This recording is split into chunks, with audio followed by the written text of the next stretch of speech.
The weapon business is the big business. You make the cash. I was a rich man when I was in that kind of business. Now I'm a poor man.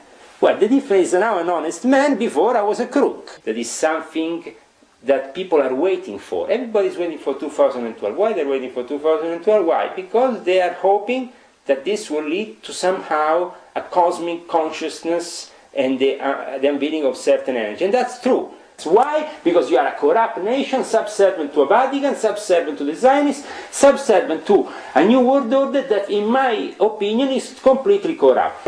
These elections, we support the Democrats, so Republicans are not on the list of support of the Illuminati. They can't make it. McCain can climb walls, can do whatever he wants, he's not going to become anything. And you go and study the history of the Vatican, you will find that from Papa Onofre to many other popes in the Vatican, they have been practicing magicians, parts of Freemasonry, grandmasters from various traditions, sometimes officially not recognizing each other, but still meeting there. Why? Because the Comedy of Monte Carlo is a weapon dealer's place. Because it's all about weapons. A conspiracy, if we want, to create Adolf Hitler and make sure that this being did what he did so they could then claim the Israel state. Everything in plan, so for the end of times, the Jews have their land. If you knew in reality what these entities were, you would not even touch them, you would just drove the other way. A Jesuit contacted an Italian journalist in the UFO scene and spread a certain amount of disinformation, including the fact that the Civ was still the greatest intelligence in the Vatican. With what? With 100 people, a couple of Benedictine monks, a couple of nuns, and the Vatican includes millions of members worldwide. They all function as intelligence from the beginning of time. I want to know more about the entities. Now, who is spreading this? How they think? Zaccaria Sitchin met with Corrado Balducci. Who is Corrado Balducci? Corrado Balducci is not only the official spokesman for the UFO in the Vatican. You understand? This is just the front. Who is he? He's a demonologist. Anytime they accuse the American Indians, oh, these are pagans, what are they doing to us? So we have to do science, observe the stars, all rubbish. If it is to create a fraternal bond of death, like the order of death in the Skull and Bones, then a human sacrifice is required. What is magic? The magic is the calculation of the arts with peculiar calculations around the symbols to evoke certain entities and have from them, if you want, certain gratifications. The Vatican Library, and we have a lot of ancient artifacts, ancient books, very rare text that could revolutionize the thought of mankind. But as I said, because we will have to go to the next stage of existence in one way or another, the Vatican wants to adapt. So how they adapt? They adapted with Corrado Balducci and the whole alien revolution coming into the Vatican, Secretum Omega and a couple of UFOs, and everybody's happy. Because it's a tendency in humankind to have the worship for these entities that can give you terrestrial power. We were talking about Anunnaki, we were talking about Nephilim, but there is these entities come from other dimensions, other places in this universe. They can cross over into this dimension if we evoke them, if we call them. Bohemian Grove is Bohemian Grove is a different kind of initiation. There they like to dress up in even more fancy clothes, usually Republicans, a lot of whores, a lot of prostitution goes on during the nights of Bohemian Grove. A fake sacrifice ceremony or a real sacrifice? Most of the people in the mind control sectors of the intelligence units, the people who are taking control of the PSYOPs operations, they are occultists. Because occultism and black magic is the most ancient form of military tool known to mankind. At the end, there will be a war, and there will be dead people on the ground. Because the moment they want to microchip me, I'm going to take out a gun and shoot at them. Hi, I'm Carrie Cassidy from Project Camelot. We're here today with Leo Zagami, and we're going to be covering the Illuminati and their role on the world scene and exactly what their MO is, as well as their agenda. All right? So welcome, Leo, and thank you very much for bringing us into your house. We're very excited to be here with you today and be able to get a picture of the kinds of things that you've been part of in the past, and maybe your vision as to where things might be going in the future as well. My name is Leo Lyon Zagami. I'm now 37, soon to be 38, born the 5th of March 1970, from an English-Scottish mother and a Sicilian father, both of aristocratic origin. One represents the Di Gregorio family of Sicily, which is an ancient aristocratic family connected to the Sacred Roman Empire, while instead my mother is a Lyon family member of the Scottish Lyon family, which is also the family of the Queen Mother of England, connected to the Queen. So basically I was born within an aristocratic background. For that reason, it was possible for me from an early age to enter what is the world of the elite and what you know as the Illuminati, that are still existing today in various forms and different disguises and different names.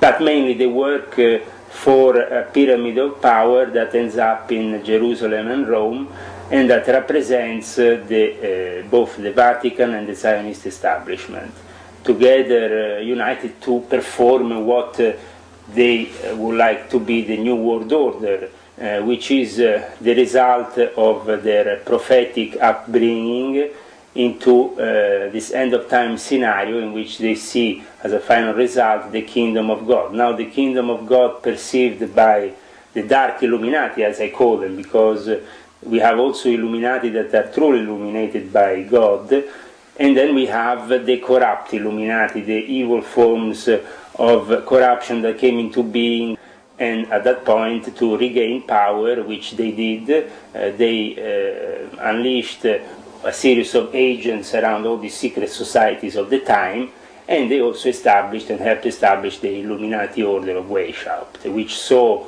within their members some very illustrious characters, like for example Napoleon, who was initiated himself by Cagliostro, Giuseppe Balsamo, when he was a young lieutenant coming from Corsica. And this changed the history of Europe, because the great influence of the Jesuits upon, for example, Napoleon made sure that there was a clear revenge against what was perceived to be the enemies of the Vatican themselves at that time, the Jesuits, a clear revenge towards their enemies inside the Vatican, and this might have been also the Knights of Malta, that in that period with Napoleon lose, for example, their island and their sovereignty on that island. Okay, can you give me a definition of the Freemasons and how the Freemasons differ from the Illuminati?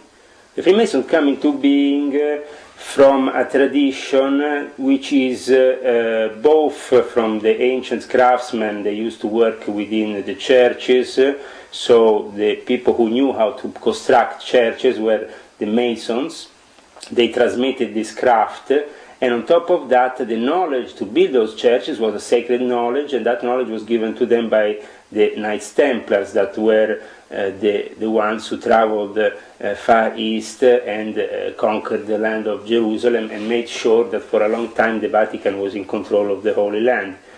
And so there is basically an ancient tradition that forms the Freemasons, but it's a self-made sometimes tradition with a lot of legends that have been deliberately created to misguide people and manipulate them. So then we have also the birth of the high degrees of Freemasonry, which are typical to what is known as the Scottish Rite system, for example with Cavalier Ramsay, which represented the Stuart family, which was a Scottish family that wanted to get into the throne of England for a long period of time, but the Hanoverians had their best, and the Hanoverians created themselves their own form of Freemasonry. So in a way, Freemasonry was born with these two different oppositions inside, but they were oppositions just for the lower level of the pyramid, because on top everything is united,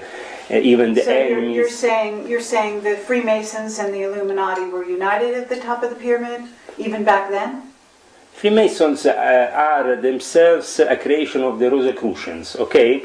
Now, where do the Rosicrucians come from? The Rosicrucian Enlightenment comes into being in the 1620s with a guy called Jan Valentin André. He spreads these Rosicrucian manifestos that are secretly put in various places where people can see that there is a secret order, a secret college of initiated beings that existed from before. So they claimed that they were already an old order back then. But who are really the Rosicrucians? Well, the birth of the Rosicrucian coincides with the Neoplatonics of Oxford, with what happened when Giordano Bruno, this important Dominican who was also put on the stake later on by the Vatican in the year 1600, the year of the Jubileum, because he was accused of being not only an heretic, but of having used his magic and his evocation power. Giordano Bruno was a guy of great intelligence, and he went around Europe at that time trying to oppose in a certain way what the Vatican was doing, manipulating temporal power instead of spiritual power. That's why Luther came around, that's why the various schisms that were happening at that time. Scandinavia was breaking away, the Netherlands, England broke already away. They were all breaking away from the mother church in Rome. So there was definitely a lot of problems back then. Giordano Bruno went to visit Queen Elizabeth, became friends with John Dee. John Dee, this great magician, this great alchemist. He instructed him on the secrets that only Giordano Bruno knew about certain ancient practices from Babylonia, from Sumerian times.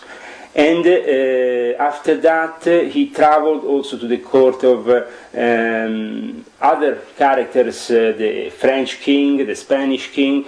He met all the aristocrats of the time. But what happened after was that this was the cornerstone, this Neoplatonic society with John Dee, Giordano Bruno, the inspiration of Tommaso Campanella, the inspiration of Roger Bacon before St. Francis Bacon. This is the fundaments that really lead to the birth of Freemasonry. The problem is, after we have the evil Illuminati coming into the picture. So what was the Rosicrucian tradition up until the birth of the Royal Society gets scrapped off the map for terrestrial interest. So what they are trying to do in 1717 with the formation of the first Grand Lodge of Freemasonry at the Goose and the Gridiron pub in London, it's already something corrupt, because the Illuminati, the real Illuminati that preceded them, didn't want in any way to have any kind of deal with the church, while instead Freemasonry was born itself as a deal between the Catholics, the Protestants and other people to meet up in a common ground, which was the lodge. Okay, but isn't the basic then we have spirit behind Freemasonry and behind the Illuminati to be a search for enlightenment? I mean, we're talking, what I was saying is that, for example, until the birth of the Royal Society, Elias Ashmole probably was maybe one of the last truly genuine initiates. Then what happened after, but even Ashmole himself was corrupt and was working as a secret agent most of his time, not as a true enlightened being that is there to bring enlightenment. Most of this Freemasonic network started to be used for intelligence purposes, for purposes that were not the purposes probably of the people who originally founded true Freemasonry. And where is true Freemasonry being found? True Freemasonry is to be found in ancient times, at the time of Enoch, who is called the first master of Freemasonry. We talk about Abraham, we talk about the founding of the monotheistic religions, the coming of Moses, the coming of Jesus, and then the coming of Mohammed. All these are part of a series of illuminated masters and enlightened beings that want to bring illumination to this planet. Unfortunately, all the religions and Freemasonry included in all this has been corrupted by mankind. The intentions originally of these systems might be genuine, but these days, for example, Freemasonry, what is Freemasonry? For most people, is a boring club of middle-aged people that go and smoke cigars, have a nice dinner after that, some charity to justify their evil means. They give a lot more they are evil, more they give charity in a certain way to cover up their evil, but this charity is tax deductible, so it's not really like they have no interest in doing this charity. There's always a tax deductible profit being well, made. is the root of it the But Catholic Church trying to earn to basically sort of turn itself into to the rulers of society and owning all the money, and is money at the root of the corruption? Is that your understanding or no? Well, definitely my experience in Freemasonry, I was initiated on the 13th of April 1993 by Prince Aliata di Monreale in the Order of the Sword and the Eagle. I soon joined the Supreme Council of the 33 Degree. As an aristocrat, I got initiated by a family friend, somebody who was close for many centuries. Their family, the Aliata family in Sicily, is close to the Di Gregorio family. So this, for aristocrats actually passing on high degrees or masterships within Masonic orders is not so unusual. In America is unusual. In fact, a lot of viewers from America, when they see me talking about the Duke of Kent, the Marquis of Northampton, or the Prince in Italy, or the Prince of Monaco, whatever, being in charge of orders, Masonic things, they kind of tend to say, but it's not really how we've been brought up in America, because here Freemasonry is a common thing for everybody. First of all, Freemasonry in America is not for everybody, because there's been a lot of racism, and that's why Prince Hall Freemasonry is born. That's why in the year 2008 we're probably going to have the first Freemason from Prince Hall Masonry to become the President of the United States, which is a 32-degree member, which is Barack Obama. So the thing is Prince Hall Freemasonry taking revenge upon the many injustices they have? Well, at the end of the day, Prince Hall Freemasonry is born to be recognized by the Grand Lodge of England. That's how Prince Hall, the founder, got recognized himself as the first black man to get this charter from England, being able to start this order only for black men, at the time only for black men. And okay, but what is the significance of that? The thing is, the Prince of Freemasonry comes into the realm then of being to be subservient. In fact, nowadays it's recognized for the first time in the last, since I think 2001 or recently, a few of the Prince of Freemasonry lodges start to be recognized by England officially. Now they are officially being submitted to the power of the United Kingdom Lodge of England, because when you get the recognition from the United Kingdom Lodge of England, at that point you're just aiming to become part of that chain that is born upon an aristocratic chain, because I said the Grand Mastership is given to the Duke of Kent, the Marquis of Northampton. Who are these people? These people are in reality in charge of holy orders also for the Church, for the Anglican Church, but connected to the Catholic Church, because, for example, the Knights of Malta, when the Reformation came into act, split themselves and became Knights of St. John in England, Knights United Order in Sweden, and a network of Knights of Malta under the sovereign monarch. But the sovereign monarch himself, to wear that cross, is a copyright. You have to pay somebody. Sooner or later, that copyright will always link you to the Vatican, and every sovereign monarch in Europe has been submitted to the Vatican power, even after the Reformation, because they were very clever to say, we want to ask independence. But that was so the king could have many wives, the other guy could divorce, and anybody could do what they wanted. But the root of power is in the Vatican. The Vatican also has a bank, and I was a Freemason belonging to the Monte Carlo Lodge, born out of the P2 Propaganda Lodge of Licio Gelli. The Monte Carlo Lodge, founded by Ezio Giunchiglia, William Rosati and Licio Gelli back in 1976, and modified during the course of time, stayed as the Committee of Monte Carlo, a representation of senior Freemasons from all various parts of Freemasonry, Grand Masters from various traditions, sometimes officially not recognizing each other, but still meeting there. Why? Because the Committee of Monte Carlo is a weapon dealer's place, because it's all about weapons. Okay, it's about the sale of... It's about economics, it's about running the world. It's about doing wars, it's about selling weapons, it's about making money. That money goes into banks, the bankers are very powerful, but also the weapon dealers are very powerful. Okay, but who's at the top of the pyramid?